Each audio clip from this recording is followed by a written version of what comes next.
నమస్తే, welcome to Andhraprabha TV. నేను సౌజన్య. ఈ మధ్యకాలంలో ప్రతి ఒక్కరు కూడా హెల్త్ కాన్షియస్ అయిపోయారు. మరి హెల్తీగా ఉన్నామని అనుకుంటారు. మరి హెల్తీగా ఉన్నాను అంటే తనకు తాను ఎలా తెలుసుకోవాలి? ఏదైనా మెజర్మెంట్స్ కానీ కొలమానాలు అలా ఏమైనా ఉన్నాయా? తనకు తానుగా నేను ఆరోగ్యంగా ఉన్నాను అని తెలుసుకోవడం ఎలా? మరి ఈ అంశానికి సంబంధించి ఎన్నో విషయాలు మనకు తెలియజేయడానికి ఈరోజు మనతో పాటు ఉన్నారు nutritional coach and yoga therapist, అలాగే మహేశ్వర గోశాల ఫౌండర్ పలుపునూరి వీరారెడ్డి గారు ఉన్నారు. వారితో మాట్లాడదాం. నమస్తే అండి. నమస్తే. అందరికీ ఆరోగ్యంగా ఉండాలని అనిపిస్తుంది. పాపం దానికోసం చాలా ప్రయత్నాలు చేస్తారు. కానీ వాళ్ళు ఆరోగ్యంగా ఉండరని వాళ్ళకే తెలుసు. అంటే డ్యూ టు సమ్ రీజన్స్ అవ్వచ్చు, డైలీ రొటీన్ కావచ్చు. కానీ తనకి తాను నేను ఆరోగ్యంగా ఉన్నానా లేదా అని తెలుసుకోవడానికి ఏమైనా కొలమానాలు కానీ అసలు ఎలా తెలుసుకోవాలి అంటారు? ఏమన్నా విధానం ఉందా తెలుసుకోవడానికి? సో చాలా మంచి క్వశ్చన్ అడిగారండి. సో ఎందు గురించి అంటే తనకు తాను తెలుసుకోవడం అనమాట. ఇప్పుడు మనము కోమ్ చేస్తూ ఉంటాం మనం. సో మామూలుగా కోమ్ చేసుకోవడం వేరు, మిర్రర్ హెల్ప్ తీసుకోవడం వేరు అనమాట. సో మిర్రర్ అనేది మనకు చూపిస్తూ ఉంటుంది ఎక్కడేమనేది. అదే రకంగా ఇప్పుడు నేను లావు ఉన్నాను అనుకోండి, ఎదుటి వాళ్ళు చెప్పేదానికన్నా నా అంతా నేను తెలుసుకున్నాను అనుకోండి. సో నేను హెల్తీగా ఉండడానికి ఎక్కడ అయితే మిస్టేక్ జరుగుతూ ఉన్నాయో అక్కడ సరి చేసుకుంటూ హెల్తీగా ఉంటే బాగా హెల్ప్ అవుతుంది అనమాట. So health is wealth. మనం చిన్నప్పటి నుంచే చదువుకుంటున్నాం, వింటున్నాము. కానీ ఇప్పుడున్న బిజీ లైఫ్ స్టైల్లో చాలామంది కుదరట్లేదు. ప్రొఫెషన్ ఉండొచ్చు, తర్వాత అన్నిటికన్నా ఇంపార్టెంట్ ఏంటంటే ఎక్కువగా మొబైల్ ఫోన్ ఒకటి ఎక్కువైపోయింది, తర్వాత డబ్బులు కూడా ఎక్కువైపోయినాయి అనమాట. సో అంటే డబ్బులు ఎక్కువ కావాలని చెప్పేసి కావాలని ఆశ ఎక్కువైంది. సో మనము హెల్తీగా ఉండాలని అంటే చాలా వరకు ఉంటే ఒక 10 క్వశ్చన్స్ అనమాట. 10 క్వశ్చన్స్ మనకు వేసుకున్నాం అనుకోండి, ఓకే, ఒక క్వశ్చన్కి 10 మార్క్స్ ఉంటాయి. ఓకే, క్వశ్చన్స్ వేసుకోవాలి, దానికి మళ్ళీ 10 మార్క్స్ ఉన్నాయి ఒక్కో క్వశ్చన్కి. సో అది ఇప్పుడు మనం ఎగ్జామ్ రాసిన తర్వాత వేరే వేసిన దానికి మనంతా మనం వేసుకున్న దానికి చాలా తేడా ఉంది. సెల్ఫ్ ఎగ్జామినేషన్ అనమాట ఇది హెల్త్ గురించి. ఎగ్జాక్ట్లీ అనమాట, సెల్ఫ్ ఎగ్జామినేషన్ అనమాట. సో ఫస్ట్ క్వశ్చన్ వచ్చేసి ఏ హైట్ తగ్గట్టుగా వెయిట్ ఉండాలి. ఓకే, హైట్ తగ్గట్టుగా వెయిట్ అనమాట. ఇప్పుడు ఎగ్జాంపుల్గా ఒక పర్సన్ 5 feet 6 inches ఉన్నారనుకోండి. సో 5 feet 6 inches కనుక ఉంటే 64 హైట్ ఉండాలి. 64 వెయిట్ ఉండాలా? 64 వెయిట్ ఉండాలి. ఓకే, 64 kgs ఉండాలి 5'6" హైట్ ఉంటే. 5 feet 6 inches అంటే 5.5 feet హైట్ కనుక ఉంటే 64 వెయిట్ ఉండాలి. ఓకే, 64 kgs వెయిట్ ఉండాలి. 64 కన్నా 5 kilos ఎక్స్ట్రా ఉన్నారనుకోండి, అంటే 65 ఉన్నారు, 69 ఉన్నారనుకోండి. 69 ఉంటే అతనికి 5 మార్క్స్ అనమాట. ఒకవేళ 64 కనుకుంటే 10 మార్క్స్. ఓకే, అంటే హైట్ తగ్గట్టుగా వెయిట్ ఉంటే 10 మార్క్స్. ఒకవేళ 5 kilos ఎక్స్ట్రా ఉన్నారనుకోండి, అంటే 5 మార్క్స్ తగ్గిపోయినాయి, 5 మార్క్స్ అనమాట. 70 ఉన్నారనుకోండి, 0 మార్క్స్ అనమాట. ఓ ఓకే, అంటే ఫస్ట్ క్వశ్చన్కి ఎన్ని వచ్చినాయి? సో హైట్ తగ్గట్టుగా వెయిట్ ప్రాపర్గా వెయిట్ కనుకుంటే 10 మార్క్స్ వచ్చినాయి, లేదంటే 0 కూడా రావచ్చు అనమాట. సో అది సెల్ఫ్ అసెస్మెంట్ అనమాట. ఓకే, అంటే మీరు చెప్పిన దాని ప్రకారం ఇంత హైట్కి ఇన్ని కేజీస్ వెయిట్ ఉండాలి అనేది దానికి ఏమైనా ఆ కొలమానికి సంబంధించిన షీట్ ఏమైనా మనకి వెబ్సైట్స్లో కానీ లేకపోతే గూగుల్లో అందుబాటులో ఉందా? అలా ఎలా చూస్ చేసుకోవాలి? చాలా చోట్ల ఉంటుంది అనమాట. జనరల్గా లేడీస్కి జెంట్స్కి 2 kilos డిఫరెన్స్ ఉంటుంది. ఓకే, మళ్ళీ ఇందులో మళ్ళీ జెండర్ వేరియేషన్ ఉంది, అందరూ ఒకటే తీసుకుంటారు? లేదు, 2 kilos డిఫరెన్స్ ఉంటుంది. లేడీస్ కొంచెం తక్కువగా ఉంటారు. ఓకే, మరి మీరు చెప్పిన దాని ప్రకారం ఆడవాళ్ళలో కనుక చూసుకుంటే వాళ్ళ హైట్ ప్రకారం వాళ్ళ వెయిట్ ఎంత ఉండాలి? ఇది జెంట్స్ అయితే 64 కదా, లేడీస్ అయితే 62 ఉండాలండి. ఓకే, 5'6" హైట్ ఉన్న ఆడవాళ్ళు 62 kgs ఉండాలి. సో ప్లస్ 5 యాడ్ చేసుకుంటే పర్వాలేదు, 5 మార్క్స్ వస్తాయి. ఇంకొక 6 kgs యాడ్ ఆన్ అయితే ఇంకా 0 వస్తాయి. 0 మార్క్స్ వస్తాయి అన్నమాట. ఓకే, సో మనకి వెబ్సైట్స్లో గూగుల్లో అందుబాటులో ఉన్నది మనం తీసుకోవచ్చు ఎగ్జాంపుల్గా. ఇదంతా కూడా వరల్డ్ హెల్త్ ఆర్గనైజేషన్, తర్వాత ICMR Indian Council of Medical Research, తర్వాత Centre for Science and Environment ఒకటి, తర్వాత మన హైదరాబాద్లో నేషనల్ ఇన్స్టిట్యూట్ ఆఫ్ న్యూట్రిషన్ ఉందన్నమాట, తార్నాకలో ఉంది. ఇవన్నీ కూడా వాళ్ళు చెప్పిన గైడ్ లైన్స్ అనమాట. ఏదైతే చెప్తున్నా దాన్ని వాళ్ళ గైడ్ లైన్స్ అనమాట. ఓకే, సో సెకండ్ క్వశ్చన్ వచ్చేసి బౌల్ మూమెంట్ అనమాట. ఈ మధ్య చాలామంది జంక్ ఫుడ్ తీసుకోవడం వలన, ప్రాపర్గా ఇంటేక్ ఉండకపోవడం వలన కాన్స్టిపేషన్, గ్యాస్ట్రిక్ ఛాలెంజెస్ ఇవన్నీ కూడా వస్తున్నాయి అనమాట. కానీ డైలీ 2 times బౌల్ మూమెంట్ ఉండాలి. ఓకే, సో దాంతోపాటుగా యూరిన్, తర్వాత స్వెట్ వస్తూ ఉంటుంది మనకి. స్వెట్తో పాటు మనం మాట్లాడుతున్నప్పుడు కూడా స్మెల్ వస్తుంది. స్మెల్ వేరు, బ్యాడ్ స్మెల్ వేరు. సో బ్యాడ్ స్మెల్ ఉండకూడదు అనమాట. ఒకవేళ నార్మల్గా అనుకుంటే so 10 marks. 2 times bowl moment అవుతూ స్టూల్, యూరిన్, స్వెట్ నోట్లో కనుక నార్మల్ కంటే బ్యాడ్ స్మెల్ కనుక లేకపోతే 10 మార్క్స్. ఓకే, ఒకవేళ అక్కడక్కడ ఏదైనా ఉందనుకోండి, సో దానికి 2.5 2.5 2.5 మైనస్ అవుతూ ఉంటుంది అనమాట. 4 కనుక తేడా ఉందనుకోండి 0 మార్క్స్ వస్తాయి. ఇది కనుక ప్రాపర్గా అనుకుంటే 10 మార్క్స్ వస్తాయి అనమాట. అంటే కొంతమంది ముఖ్యంగా ఆడవాళ్ళు యూరిన్ విషయంలో బయట వెళ్ళడానికి ఆలోచిస్తూ ఉంటారు. ట్రావెల్ టైంలో కానీ, ఆఫీస్లో కానీ, బయట ఎక్కడికైనా షాపింగ్స్ దానికి వచ్చిన they hold it or else water intake తీసుకోకుండా అంటే దాహాన్ని కూడా ఆపుకుంటూ ఇంటికి వెళ్ళాక తాగుదాం, మళ్ళీ బయట ఉన్నప్పుడు తాగితే మళ్ళీ యూరిన్కి వెళ్ళాల్సి వస్తుంది అని ఇలా చాలా ఆలోచిస్తారు. అంటే దానివల్ల ఏమైనా సైడ్ ఎఫెక్ట్స్ వస్తాయి వాళ్ళకి? చాలా సైడ్ ఎఫెక్ట్స్ ఉంటాయండి. బేసిక్ ఏంటంటే మన బాడీ లోపల ఏవైతే టాక్సిన్స్ ఏవైతే ఉంటుందో, ఎందు గురించి అంటే మనం తీసుకునే air pollution, water pollution, food pollution, ఇవన్నీ కూడా టాక్సిన్స్ అనేది మన బాడీ లోపల తయారవుతూ ఉంటాయి అనమాట. అవి మ్యాక్సిమంగా యూరిన్ ద్వారా బయటకు వెళ్తూ ఉంటాయి అనమాట. సో మనము ఎప్పుడైతే మనం యూరిన్కి వెళ్తామో, యూరిన్కి వెళ్ళినప్పుడు మన బాడీ లోపల టాక్సిన్స్ బయటకు వెళ్తున్న ఫీలింగ్ కలగాలి మనకి. అప్పుడే మనం ఫ్రీక్వెంట్గా యూరిన్కి వెళ్ళగలము. మనం అది హోల్డ్ చేస్తున్నామంటే మన టాక్సిన్స్ మన బాడీ లోపల మనం హోల్డ్ చేస్తున్నట్టు లెక్క అనమాట. సో అందు గురించి అని చెప్పేసి ఎప్పుడు కానీ యూరిన్ కానీ బౌల్ మూమెంట్ కానీ ఎప్పుడు కూడా ఆపకూడదు అనమాట. సో ఫ్రీక్వెంట్గా ఎప్పుడైతే సెన్సేషన్ వచ్చేసిందో అప్పుడే మనము వాష్రూమ్కి వెళ్ళాలి. ఏదైనా ఛాలెంజెస్ ఉందనుకోండి ఎప్పుడన్నా ఒకప్పుడు పర్లేదు, కానీ రెగ్యులర్గా మాత్రం ఇప్పుడు ఎక్కడికి వెళ్ళినా కూడా కామన్గా అన్ని ఫెసిలిటీస్ ఉన్నాయండి. అంటే మోస్ట్లీ స్టూల్ అయితే పెర్ డే వన్సే వెళ్తారు కొంతమంది, మోస్ట్లీ అంతే ఉంటుంది. 2 times వెళ్ళే వాళ్ళు చాలా తక్కువ పర్సంటేజ్ ప్రకారం చూసుకుంటే. మరి అలా చూసుకుంటే పెర్ డే ఒకసారి వెళ్ళిన వాళ్ళు అందులో అంటే హెల్తీగా ఉన్నారు లేరు అని ఎలా తెలుసుకోవాలి? సో దానికి థర్డ్ క్వశ్చన్, నెక్స్ట్ క్వశ్చన్ అది వస్తుంది అనమాట. ఓకే. సో థర్డ్ క్వశ్చన్ వచ్చేసి డైలీ 4 లీటర్ వాటర్ తీసుకోవాలి యావరేజ్గా.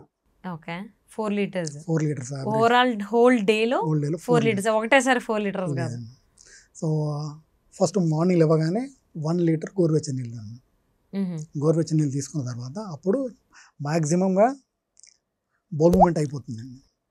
తర్వాత యోగా, వాకింగ్, జుంబా, వాళ్ళకి ఏది కన్వీనియంట్గా ఉంటే ఏది నచ్చితే అది. చాలామంది యోగా ఎందుకు చేయరంటే ఒకటే చోట కూర్చొని ఒకటే చోట చూస్తూ ఉండాలి కనుక చేయరు, అంత ఓపిక ఉండదు అనమాట. కొంతమంది వాకింగ్కి వెళ్తారు. సో ఏదైనా సరే ఎక్సర్సైజ్ అయిపోయిన తర్వాత మళ్ళీ ఇంకొక 1 లీటర్ వాటర్ కనుక తీసుకుంటే ఈ టాక్సిన్స్తో పాటు బౌల్ కూడా మూమెంట్ అయిపోతుంది. సెకండ్ టైం అవుతుంది.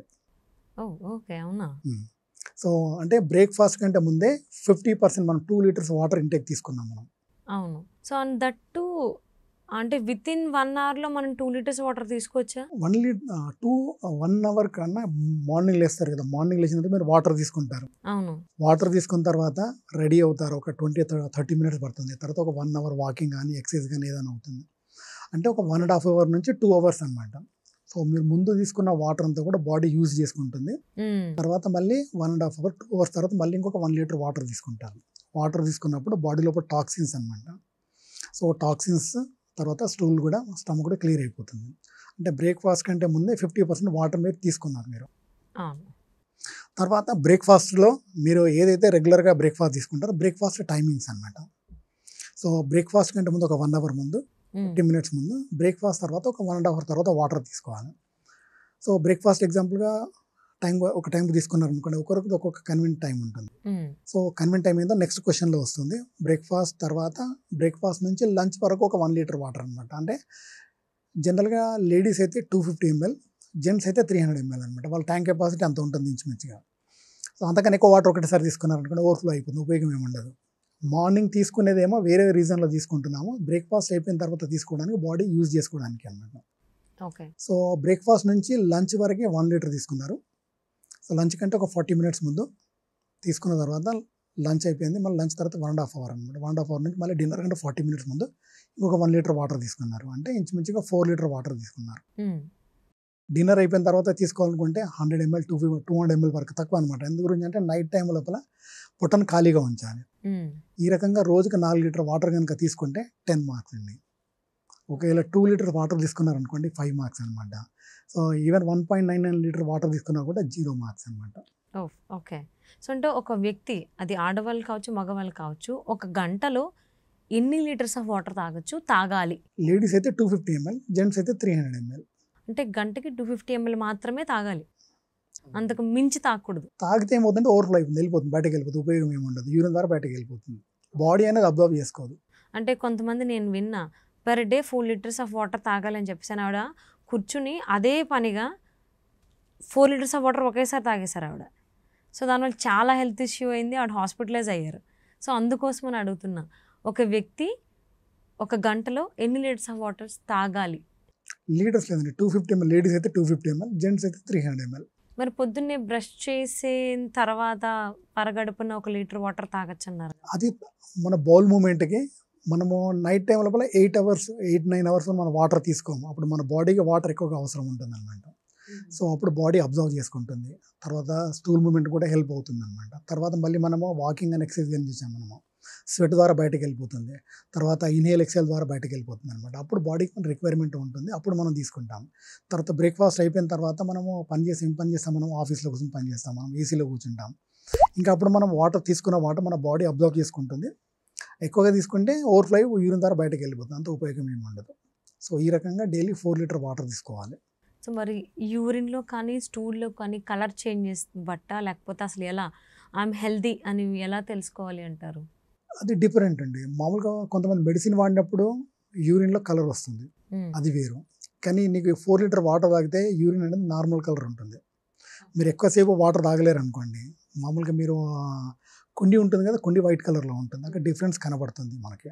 అంటే ఒక హెల్తీ పర్సన్ యూరిన్ ఏ కలర్‌లో ఉంటుంది? నార్మల్ కలర్ ఉంటుందండి, అంటే లైక్ వాటర్ లాగానే ఉంటుంది కలర్, జస్ట్ వాటర్ లానే ఉంటుంది. వాటర్ లాగానే ఉంటుంది. In case sometimes pale yellow or else dark yellow అలాంటి కలర్స్ వస్తాయి. కలర్స్ వస్తున్నాయి అని అంటే వాటర్ తక్కువ తాగుతున్నట్లు లెక్క, లేదన్నా హెల్త్ ఛాలెంజెస్ ఉన్నట్లు లెక్క అనమాట.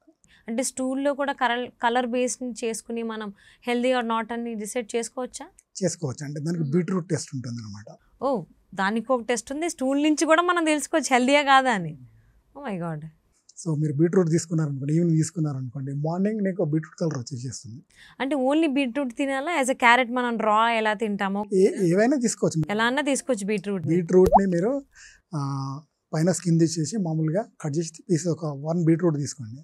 బీట్రూట్ తీసుకొని నెక్స్ట్ డే మార్నింగ్ మీకు స్టూల్ కలర్ చేంజ్ అయింది అనుకోండి, హెల్తీగా ఉన్నట్లు లెక్క అనమాట. అది నెక్స్ట్ డే మార్నింగ్ రాలేదు, తర్వాత టైం తీసుకుంది అనుకోండి, అంటే మీ బాడీ లోపలే ఎక్కువ టైం పడుతుంది అనమాట. ఆటోమేటిక్గా మీ స్టూల్ కూడా దుర్వాసన వస్తుంది. ఓకే, అది బీట్రూట్ టెస్ట్ అంటారు. అది ఓకే. అంటే రాగానే తీసుకోవాలి, దాని ఒక కర్రీలానో జ్యూస్లానో తీసుకోవద్దు. జనరల్గా ఏంటంటే బీట్రూట్ ఒకటి, క్యారెట్ ఒకటి, కీరా ఒకటి, తర్వాత సోరకాయ ఒకటి, గుమ్మడికాయ ఒకటి, ఇవన్నీ కూడా జనరల్గా మనం ఏం చేస్తామంటే జ్యూస్ తీసుకుంటాం అనమాట. సో వాటి బదులు నార్మల్గా పీసెస్ తీసుకుంటే దాంట్లో ఫైబర్ కూడా ఉంటుంది. ఓకే. సో అది బాగా హెల్ప్ అవుతుంది అనమాట. ఫైబర్ ఫుడ్ అనేది మన స్టమక్ క్లియర్ అవడానికి బాగా హెల్ప్ అవుతుంది అది. సో ఇది 3rd క్వశ్చన్ అనమాట. సో 4th క్వశ్చన్ అనమాట. 4th క్వశ్చన్ వచ్చేసి మనము రెగ్యులర్గా ఒక టైంకే అనమాట బ్రేక్ఫాస్ట్ కానీ, లంచ్ కానీ, డిన్నర్ కానీ తీసుకోవాలి. బ్రేక్ఫాస్ట్ జనరల్ టైం వచ్చేసి మార్నింగ్ 8 to 9. ఓకే. లంచ్ వచ్చేసి 1 to 2. 1 to 2. డిన్నర్ వచ్చేసి 6 to 7. Evening 6 to 7. ఓకే. ఈ 3 టైంలో ప్రాపర్గా తీసుకున్నారనుకోండి, సో 10 మార్క్స్ అనమాట. ఎవరు తీసుకోరు, అందరూ ఫెయిల్ అవుతారు నాకు తెలిసి ఇందులో చూసే వాళ్ళలో. సో దీంట్లో ఏదైనా ఒకటి మిస్ అయింది అనుకోండి 5 మార్క్స్ అనమాట. సో 2 మిస్ అవుతున్నారు అనుకోండి 0 మార్క్స్ అనమాట. నాకు 0 మార్క్స్. సో మోస్ట్లీ వ్యూవర్స్లో చాలా మంది 0 మార్క్స్ వస్తాయి ఈ విషయంలో. మిగిలిన విషయంలో కొద్దిగా మంచి మార్కులు వచ్చినా ఈ ఫుడ్ ఇంటేక్ విషయంలో మాత్రం మోస్ట్లీ పాపం చాలా ట్రై చేసినా కొంతమంది అవ్వదు. సో 5th క్వశ్చన్ వచ్చేసి మనకి ఆకలి అనమాట. ఆరోగ్యవంతుల లక్షణంలో ఆకలి అండి. బాగా టైంకి ఆకలి అవ్వాలి. జనరల్గా మనం రోడ్ వెంట వెళ్తూ ఉన్నాము, ఇక్కడ బజ్జీలు ఉన్నాయి, లేకుంటే పానీపూరి ఉన్నాయి, లేకుంటే గ్రిల్స్ హోటల్లో తిరుగుతూ ఉంటాయి కదా, చూడగానే క్రేవింగ్స్ వస్తూ ఉంటాయి. క్రేవింగ్స్ అనేది మైండ్ నుంచి వస్తాయి అన్నమాట. ఓకే. సో కానీ మనకు ఆకలి వేరు, స్టమక్లో ఆకలి వేరు అన్నమాట. సో ఏదైతే హార్మోన్స్ ఏదైతే ఉంటుందో స్టమక్ లోపల ఉండే హార్మోన్స్ రిలీజ్ అయినప్పుడు అది ఆకలి అవుతుంది. సో అది ప్రాపర్గా అనమాట. తర్వాత ఎప్పుడు పడితే అప్పుడు స్నాకింగ్ కూడా చేయకూడదు అనమాట. స్నాకింగ్ అయిన తర్వాత బ్రేక్ఫాస్ట్ 8 o'clock బ్రేక్ఫాస్ట్ చేసారు, మళ్ళీ 11 o'clock మళ్ళీ ఏదో తీసుకున్నారు, అలా చేయకూడదు అనమాట. ఒకసారి తీసుకున్న తర్వాత మళ్ళీ అట్లీస్ట్ 4 to 5 hours గ్యాప్ ఇవ్వాలి. సో టైంకి తీసుకుంటే 10 మార్క్స్. ఒకవేళ 1 టైం మిస్ అయితే 5 మార్క్స్, 2 టైం కనుక మిస్ అవుతే 0 మార్క్స్. ఓకే. సో అది తర్వాత ఆకలి. సో 5th క్వశ్చన్ ఆకలి అండి. ఆకలి ప్రాపర్గా అవ్వాలి. సో ఆకలి ప్రాపర్గా అవుతున్నది, క్రేవింగ్స్ వేరు, ఆకలి వేరు. సో ఆకలి ప్రాపర్గా అవుతున్నది. కొంతమంది ఈ మధ్య మనం చాలా వింటాం ఆకలి అవ్వట్లేదు అని. సో దానికి స్నాకింగ్ అనమాట, మధ్యలో అప్పుడప్పుడు స్నాక్స్ తీసుకుంటూ ఉంటారు, వాళ్ళకి అవ్వదు అనమాట. సో అలా తీసుకున్నారనుకోండి 0 మార్క్స్ అనమాట. ఓకే. తర్వాత 6th అనమాట. 6th ఆరోగ్యవంతులు ఇంకొక లక్షణం ఏంటంటే స్లీప్ అనమాట. 7 hours ప్రాపర్గా స్లీప్ ఉండాలి.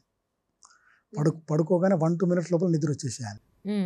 కానీ ఇప్పుడు ఉన్న సిచ్యువేషన్ ఏంటంటే మిడ్ నైట్ అంటే ఈరోజు రేపు పడుకొని రేపే లేస్తున్నాను, కాకపోతే ఈరోజు పడుకొని రేపు లేవాలి. అంటే 10 o'clock రైట్ టైం ఏంటంటే 8 to 9 మధ్యలో పడుకోవాలండి, ఎర్లీగా లేవాలన్నమాట.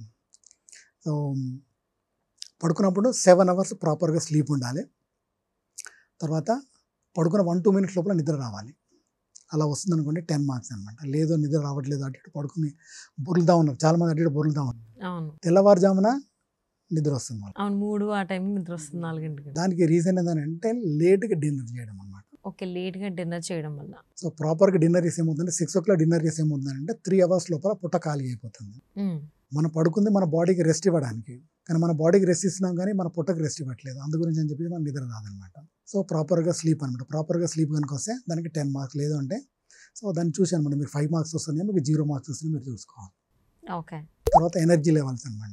7th one energy. ఓకే. మీరు మార్నింగ్ నిద్ర లేచిన తర్వాత యాక్టివ్గా లేవాలి. కొంతమంది 10 గంటలు పడుకున్నా ఇంకొక అరగంట పడుకుంటే బాగుండాలని అనుకుంటారు. ఏదైతే మనం డీప్ స్లీప్ ఏదైతే ఉంటుందో 40 minutes నుంచి 1 hour డీప్ స్లీప్ ఉంటుంది. మనం 6 hours 7 hours పడుకున్నా కూడా స్లీప్ అనేది డీప్ స్లీప్ 40 minutes నుంచి 1 hour ఉంటుంది. ఓకే. కొంతమందికి ఆ స్లీప్ కూడా ఉంటుంది అనమాట. సో ఏదో కళ్ళు వస్తూ ఉంటాయి, ఏదో వస్తూ ఉంటుంది. 10 hours పడుకున్నా కూడా ఇంకొక అరగంట పడుకుంటే బాగుంటుంది అనుకుంటాను. వాళ్ళు డే టైంలో కూడా డల్గా ఉంటారు, ఎనర్జీ లెవెల్స్ ఉండవు. డిస్టర్బ్డ్ స్లీప్ అయితే కొంచెం అలా, అంటే మార్నింగ్ లేచాక కొంచెం ఇబ్బందిగా ఉంటుంది. డిస్టర్బ్డ్ కాదు, ఎప్పుడు కూడా డిస్టర్బ్ ఉంటుంది. నైట్ మధ్యాహ్నం టైంలో కూడా నిద్ర వచ్చినట్టు ఉంటుంది, డల్గా ఉంటారు, ఎనర్జీ ఉండదు. కొంతమంది పొద్దున ఎనర్జీగా ఉంటారు, మధ్యాహ్నానికి తగ్గిపోతారు, సాయంత్రానికి ఇంకా అసలు ఏమి ఉండదు. ఇంకా ఇంటికి వెళ్ళిన తర్వాత తినేసి పడుకోవడం ఉండదు, కొంతమంది తినకుండా కూడా పడుకుంటారు అన్నమాట. అంటే మార్నింగ్ ఎంత ఎనర్జీగా ఉంటామో మధ్యాహ్నం కూడా అదే రకంగా ఉండాలి, ఈవినింగ్ కూడా అంతే రకంగా ఉండాలి. ఓకే. మీరంతా ఆఫీస్ అయిపోయిన తర్వాత మీ ఇంటి పక్కన పిల్లలు వచ్చారు, చిన్న పిల్లలు వచ్చేసి అక్క క్రికెట్ ఆడదామన్నారు అనుకోండి, సరే ఆడదాం పదా అన్నట్టు ఉండాలి. ఇప్పుడు ఏం ఆడతాం, ఇప్పటిదాకా అక్కడ టైర్డ్ అయిపోయి వచ్చి అన్నారు అనుకోండి, అంటే ఆ ఎనర్జీ లెవెల్ మన బాడీ లోపల ఉండాలన్నమాట. సో లేదనుకోండి, ఇప్పుడు ఈరోజు రేపు పవన్ కళ్యాణ్ సినిమా వచ్చింది అనుకోండి, మీరు ఆఫీస్ నుంచి వెళ్ళారు, మీరు డల్ అయిపోయారు మీరు, కానీ పవన్ కళ్యాణ్ సినిమా మీ ఫ్రెండ్ ఫోన్ చేసింది, సినిమా టికెట్ ఉంది వస్తామన్నారు అనుకో, వెళ్తామన్నారు అనుకోండి, అది మీరు ఓవర్గా చేస్తున్నారు, అంటే ఓటీ చేస్తున్నట్టు అనమాట. అలా కాకుండా ఏంటంటే న్యాచురల్గానే ఎనర్జెటిక్గా ఉండాలన్నమాట. ఓకే. సో అది అనమాట. ఎనర్జెటిక్గా మధ్యాహ్నం వరకు ఉన్నారంటే 5 marks అనమాట. ఎప్పుడు కూడా డల్గా ఉన్నారంటే 0 marks అనమాట. ఫుల్ ఎనర్జెటిక్గా ఉన్నారంటే 10 marks అనమాట. ఓకే.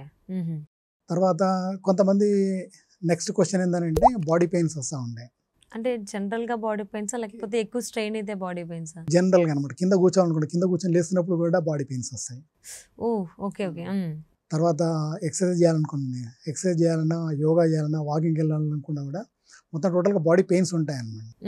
అది వచ్చేసి ఒక పాయింట్ ఏంటంటే న్యూట్రిషన్ గ్యాప్ ఒకటి ఉంటుంది. తర్వాత బాడీ లోపల చాలా పెయిన్స్ ఉంటాయి అన్నమాట. కింద కూర్చొని లేవడానికి కూడా మామూలుగా సపోర్ట్ లేకుండా లేవగలగాలి. హ్యాండ్ సపోర్ట్ తీసుకున్నా కూడా లేవలకి ఇబ్బంది పడుతూ ఉంటారు. అదొకటి. సో మీకు బాడీ పెయిన్స్ ఉన్నాయనుకోండి 0 marks అనమాట. లేదు మీరు హ్యాండ్ సపోర్ట్ లేకుండా ఫుల్గా లేవగలుగుతున్నారంటే 10 marks అనమాట. మీరు లేవట్లేదు అంటే 5 లేదంటే 0 marks అనమాట. సో అది మీకు అనమాట, మీరు అనాలిసిస్ చేసుకోవాల్సి ఉంటుంది. అసలు లేకపోతే 0, చేతులు పట్టుకొని సపోర్ట్ తీసుకుంటే 5, అలా లేకుండా లేస్తే 10 చేస్తాను. ఓకే. తర్వాత ఫైనల్గా అనమాట మనం తీసుకున్న ఫుడ్ ఏదైతే ఉంటుందో మ్యాక్సిమంగా మనము అన్నపూర్ణ అనమాట. అంటే మనము 2 రాష్ట్రాల్లో కూడా మనం అన్నం అనమాట, వైట్ రైస్ ఫుల్గా తీసుకుంటాం మనం. మన ఫుడ్ బ్యాలెన్స్ డైట్ తీసుకోవాలంటే proteins, vitamins, minerals, carbohydrates and fibre అనమాట. ఈ 5 కాంబినేషన్లో తీసుకోవాలి. ఓకే. ప్రోటీన్ అనేది 1 kilo బాడీ వెయిట్కి 1 gram ప్రోటీన్ అవసరం. ఇప్పుడు నేను 68 kgs వెయిట్ ఉన్నాను అనుకోండి, 68 grams ప్రోటీన్ అవసరం ఉంటుంది. ఓకే. ఆ వ్యక్తి ఎంత వెయిట్ ఉంటే ఆ వెయిట్కి తగ్గ ప్రోటీన్ తీసుకోవాల్సి ఉంటుంది. మరి ఇప్పుడు ఇన్ కేసు ఎక్కువ ఉన్నారనుకోండి, మనం తీసుకునే ఫుడ్ లోపల ఈవెన్ 25% కూడా మనము ఫీల్ చేయలేము ప్రోటీన్ అనమాట. అందుగురించి అని చెప్పేసి అందరికీ పొట్ట రావడానికి రీజన్ అదే అనమాట. అంటే ఫస్ట్ 5'6" హైట్ ఉంటే, అంటే 5 feet 6 inches ఉంటే 64 kgs వెయిట్ ఉండాలి అన్నారు కదా. ఇఫ్ ఇన్ కేస్ 69 kgs అనుకుందాం, సో అప్పుడు ప్రోటీన్ ఎంత తీసుకోవాలి? 69 grams తీసుకోవాలి. 69 తీసుకోవాలి. ఓకే. అప్పుడు హైట్ అదన్నీ మెజర్ చేసుకోవద్దు, ఉన్న వెయిట్ని బట్టి మనం ప్రోటీన్ తీసుకోవాలి. అదే చిన్నపిల్లలకి, ప్రెగ్నెంట్ లేడీస్కి, లాక్టేటింగ్ ఉమెన్స్ అయితే వాళ్ళకి 2 grams ప్రోటీన్ అవసరం ఉంటుంది. తర్వాత స్పోర్ట్స్ పర్సన్కి కూడా అనమాట, వాళ్ళకి ఎక్కువగా ప్రోటీన్ అనమాట. ప్రోటీన్ అనేది మజిల్ బిల్డ్ చేస్తుంది. ఓకే. సో ఈ రకంగా మీ ప్లేట్ బ్యాలెన్స్ కనుక తీసుకుంటే 10 marks అనమాట. సో ఫైబర్లో ఎక్కువగా సలాడ్స్ వస్తాయి, తర్వాత ప్రతి టైం లోపల కూడా మార్నింగ్ బ్రేక్ఫాస్ట్లో కూడా ప్రోటీన్ ఉండాలి, లంచ్లో కూడా ప్రోటీన్ ఉండాలి, డిన్నర్లో కూడా ప్రోటీన్ ఉండాలి. మనం ఏం చేసామంటే అసలు ఆ మాటే మర్చిపోయాను అనమాట. సో అందు గురించి చెప్పేసి వెయిట్ ఎక్కువగా రావడము, ఛాలెంజెస్ ఇవన్నీ వస్తున్నాయి అన్నమాట. ఓకే. సో సరే, ఇప్పుడు ఇవన్నీ చేసుకున్నారు 1 బై 1 చెప్పిన తర్వాత. మరి finally they're healthy or not అని ఎలా తెలుసుకోవాలి? సో ఇవన్నీ 10 క్వశ్చన్స్ అయిపోయిన తర్వాత మార్క్స్ అనమాట 75+ వచ్చాయి అనుకోండి. 75. ఓకే. ఫెయిలా? 75 అబౌవ్ 75 వచ్చాయి అనుకోండి హెల్దీగా ఉన్నట్లు లెక్క అనమాట. ఓకే. అబౌవ్ 75 వస్తే హెల్దీ. సో ఎక్కడెక్కడ చిన్న చిన్నవి ఉంటే అడ్జస్ట్మెంట్ చేసుకోవచ్చు. ఓకే. తర్వాత 50 నుంచి 75 వచ్చాయనుకోండి ఏదో ఒక హెల్త్ ఛాలెంజెస్ ఉన్నట్లు లెక్క అనమాట. తర్వాత బిలో 50 ఉన్నాయనుకోండి, అంటే ఇప్పుడు ఏదైనా ఛాలెంజెస్ లేకపోయినా కూడా కొంతకాలం లోపల ఏదైనా క్రానిక్ హెల్త్ ఛాలెంజ్ వచ్చే ఛాన్స్ ఉంటుందన్నమాట. జాగ్రత్త పడుతూ ఈ 10 క్వశ్చన్స్కి ఏవైతే ఉన్నదో 75 మార్క్స్ వచ్చేటట్టుగా ప్రయత్నం చేయొచ్చు అనమాట. మనం తలుచుకుంటే అన్నీ కూడా సాధ్యమవుతాయి. సో ఈ రకంగా మన స్కోర్, మన హెల్త్ స్కోర్ మనం చూస్తూ మనం హెల్తీగా ఉండడానికి బాగా హెల్ప్ అవుతుంది. ఓకే. సో జనరల్ అయితే బయట కొన్ని మెషిన్స్ చూస్తూ ఉంటాము, హెల్తీగా ఉన్నారా, ఫ్యాట్ ఎంత ఉంది ఏంటి, మీ బిఎంఐ బాడీ మాస్ ఇండెక్స్ ఎంత ఉంది ఏంటి, ఇలా చాలా చాలా చెప్తారు, కొలెస్ట్రాల్ ఎంత ఉంది అని. అలా కాకుండా మనకు మనం అంటే అసలు మనం ఎంతవరకు పర్ఫెక్ట్ అనేది మెషిన్ మీద బేస్ కాకుండా తనకు తానుగా తెలుసుకోవడం కోసం ఇంట్లోనే ఉండి చేసుకోవచ్చు ఇవన్నీ కూడా. బయటకి ఎక్కడికి వెళ్ళాల్సిన అవసరం లేదు, మెషిన్తో అస్సలు పని లేదు. సో చేసుకుని హెల్దీనా కాదా అని చెప్పి దాన్ని బట్టి కొంచెం మార్పులు చేర్పులు చేసుకుంటే హెల్దీగా అవ్వచ్చు, ఈజీగా చేసుకోవచ్చు అనమాట. ఇప్పుడు ఒకవేళ వెయిట్ ఎక్కువ ఉన్నారనుకోండి, ఈవినింగ్ 7 లోపు డిన్నర్ కనుక తీసుకున్నారనుకోండి, డిన్నర్ 7 లోపు తీసుకొని మార్నింగ్ ఒక 1 అవర్ వాకింగ్ కానీ ఎక్సర్సైజ్ కానీ ఏదైనా చేస్తున్నారు అనుకోండి, ఆటోమేటిక్గా దాంతోపాటుగా మీకు ప్లేట్ చెప్పాను కదా బ్యాలెన్స్డ్ డైట్ అని చెప్పాను మీకు. ఆ బ్యాలెన్స్డ్ డైట్ ప్రాపర్గా మెయింటైన్ చేస్తూ ఇవన్నీ చేస్తున్నారు అనుకోండి, ఆటోమేటిక్గా నార్మల్ వెయిట్కి వచ్చేస్తారు, హెల్దీగా ఉంటారు అన్నమాట. Okay. So first of all thank you so much అండి వీరారెడ్డి గారు.